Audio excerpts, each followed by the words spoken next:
আসসালামু আলাইকুম। আজকে আমরা অ্যাডোবি ফটোশপের সাহায্যে খুব ইজি ট্রিক্সে এরকম একটা ডিজাইন কীভাবে তৈরি করতে হয় তা জানবো।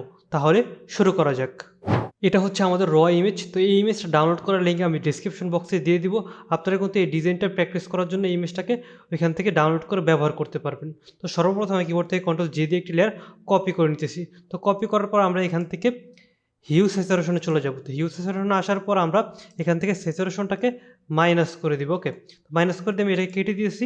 তো কেটে দেওয়ার পরে আমরা এখান থেকে ব্রাশ টুলটা সিলেক্ট করে নিব এবং আমাদের ফরগ্রাউন্ড কালারে ফুল ব্ল্যাক রাখবো। হ্যাঁ, তো ফুল ব্ল্যাক রাখার পর আমরা এখান থেকে এই যে হিউ স্যাচুরেশনের মার্কসটা আছে ওই মার্কসটা সিলেক্ট অবস্থায় আমি দেখুন এটাকে যদি বন্ধ করি সেক্ষেত্রে এখানে যে পিঙ্ক কালার আছে এবং এখানে যে পিঙ্ক কালারগুলো আছে ওইগুলো আমি ফিরিয়ে আনবো। ওকে, তো তার জন্য আমি এটাকে অন করে দিতেছি এবং মার্কসটা সিলেক্ট রেখে আমি এখানে ব্রাশ টুলটা সিলেক্ট করলাম। তো ব্রাশ টুলের অপাসিটি 100 এবং ফ্লো 100 রেখে আমি জাস্ট এখান থেকে ঠোঁটটা এবং আমাদের ওই পিঙ্ক কালারগুলো ফিরিয়ে আনতেছি র্যান্ডমলি।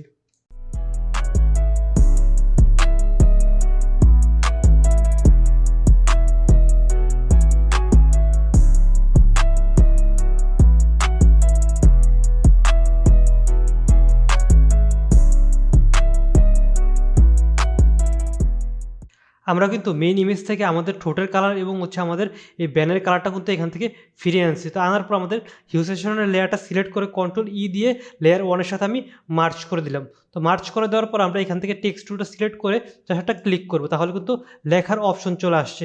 ওকে, তো তারপর আমি এখান থেকে জাস্ট শিফট চেপে ধরে এস লিখবো, তারপর আমি ইন্টার প্রেস করব।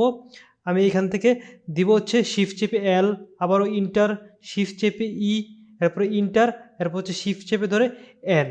তো আমি লেখার কালারটা একটু চেঞ্জ করে দিই আপনার জন্য সহজে বুঝতে পারবেন। সেক্ষেত্রে আমি ফুল লেখাটা সিলেক্ট করে এখান থেকে আমি এটার কালারটা আমি রেড করে দিই, সেক্ষেত্রে আপনারা দেখতে পারবেন ইজিলি। আচ্ছা, তারপর আমি একটা বাইরে ক্লিক করলাম। তো আমাদের টেক্সটটাকে সিলেক্ট করে কন্ট্রোল টি দিয়ে ধরবো। ধরার পর আমি এখান থেকে টেক্সটটাকে একটু বড় করে নিব, এখান থেকে জাস্ট টেনে আমি বড় করে নিতেছি। টেক্সটটা আমি এই পজিশনে রাখলাম। তো টেক্সটটা বড় করার পর আমি একটু উপরের দিকে উঠিয়ে নিই, হালকা আমি উপরের দিকে উঠিয়ে ঠিক এই পজিশনে আমি টেক্সটটাকে রেখে দিয়ে জাস্ট ফাঁকা জায়গায় ক্লিক করব। তারপর আমরা টেক্সটের উপর একটা ফাঁকা লেয়ার ক্রিয়েট করব। তো ক্রিয়েট করার পর আমরা কন্ট্রোল চেপে ধরে টেক্সটের উপরটা ক্লিক করব। তাহলে দেখুন আমাদের টেক্সটটা কিন্তু সিলেকশন হয়ে গেছে এবং আমি ফাঁকা লেয়ারটা সিলেক্ট করে চলে যাব এডিট থেকে চলে যাব স্টকে। তো স্টকে আসার পর আমি এখান থেকে হোয়াইট কালারটা সিলেক্ট করে দিতেছি এবং আমাদের স্টকের মান হচ্ছে 6 রাখতেছি। হ্যাঁ, এবং আমাদের এখান থেকে সেন্টার সিলেক্ট করে রাখলাম।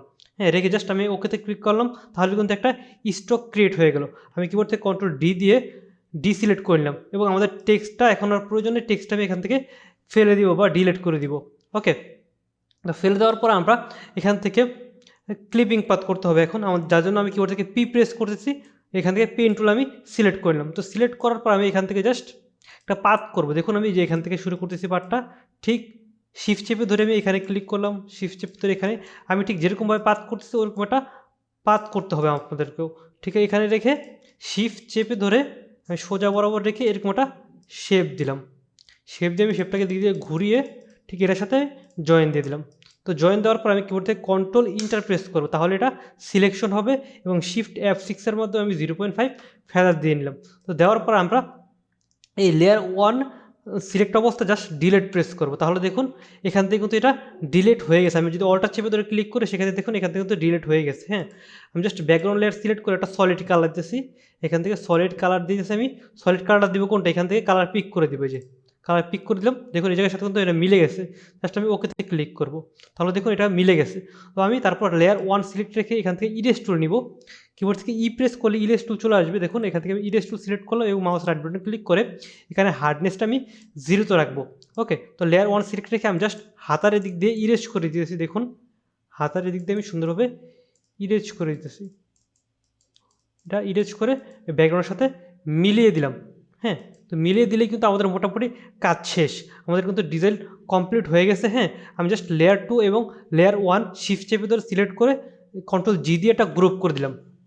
ওকে, তো গ্রুপ করার পর এখন আমাদের ক্যানভাস সাইজটা বড় করতে হবে, তার জন্য আমি এখান থেকে ক্রপ টুলটা সিলেক্ট করব।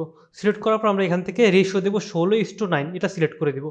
সিলেক্ট করে দিয়ে আমি অল্টার চেপে ধরে এখান থেকে এটাকে আমাদের যেই ক্রপ সাইজটা সেটা এখান থেকে বাড়িয়ে দিই। দেখুন এতে বাড়িয়ে আমি ঠিক এরকম করলাম, রেখে জাস্ট আমি ইন্টার প্রেস করবো, তাহলে দেখুন আমাদের ক্যানভাস সাইজ কিন্তু বড় হয়ে গেছে।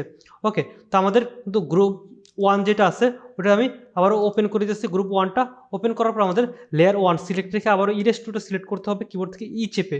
ইরেজ টুলটা সিলেক্ট করলাম, দেখুন আমাদের কিন্তু বর্ডারের দিক দিয়ে একটা দাগের মতো আসছে, এটা আমি আমাদের ব্যাকগ্রাউন্ডের সাথে মিলিয়ে দিব। সেক্ষেত্রে আমি এখান থেকে জাস্ট ইরেজ করে দিতেছি, জাস্ট ইরেজ করে দিতেছি। আপনারা প্রয়োজন মতো ব্রাশ ছোটো বড়ো করে নেবেন। অল্টার চেপে ধরে মাউসের রাইট বাটন ক্লিক করে যদি ড্রাগ করে সেক্ষেত্রে কিন্তু ব্রাশ ছোটো বড়ো হবে। ওকে, তো আমি এখান থেকে ইরেজ করে দিতেছি। ইরেজ করে আমি ব্যাকগ্রাউন্ডের সাথে এটাকে মিলিয়ে দিতেছি। ওকে, তো এখান থেকে দেখুন ইরেজ করে দিলাম, আমাদের সাইডে এখন কোনো দাগ নেই। হ্যাঁ, তো এটা করলাম। তারপর আমি গ্রুপটাকে আবারও বন্ধ করে দিতেছি এবং গ্রুপটা আমি কন্ট্রোল টি দিয়ে ধরে অল্টার চেপে ধরে আমি একটু ছোটো করে নিতেছি। ছোটো করে নিয়ে আমি ফাঁকা জায়গাটা ক্লিক করলাম এবং আমরা লেয়ার গ্রুপ 1কে আবারও কন্ট্রোল জে দিয়ে একটা কপি করলাম। কন্ট্রোল টি দিয়ে ধরে আমি এটাকে এই দিকে নিয়ে আসলাম। এই দিকে নিয়ে এসে জাস্ট অল্টার চেপে ধরে আমি ছোটো করে দিতেছি। দেখুন, এই তো আমি আরেকটু ছোটো করে দিই, এই তো ছোটো করলাম। তারপর আমরা গ্রুপ 1 কপি, এটাকেও কন্ট্রোল জে দিয়ে কপি করলাম, কন্ট্রোল টি দিয়ে ধরে শিফট চেপে ধরে আমি এখান দিকে নিয়ে আসলাম, ঠিক এই পাশে। হ্যাঁ, এবং আমাদের মেইন ইমেজটা মনে হয় একটু বাম পাশে চেপে আছে, সেক্ষেত্রে আমাদের গ্রুপ 1টা কন্ট্রোল টি দিয়ে ধরে এটাকে ঠিক মিডল নিয়ে আসতে হবে আমাদের। এই তো ঠিক মোটামুটি এখন মিডল আছে। তো এই পজিশনে রাখলেই কিন্তু আমাদের ঠিক এই ডিজাইনটা খুব ইজিলি কিন্তু হয়ে গেল। তো এইভাবে কিন্তু আপনারা খুব ইজিলি এরকম একটা ডিজাইন ক্রিয়েট করতে পারবেন অ্যাডোবি ফটোশপের সাহায্যে। সবাইকে ধন্যবাদ।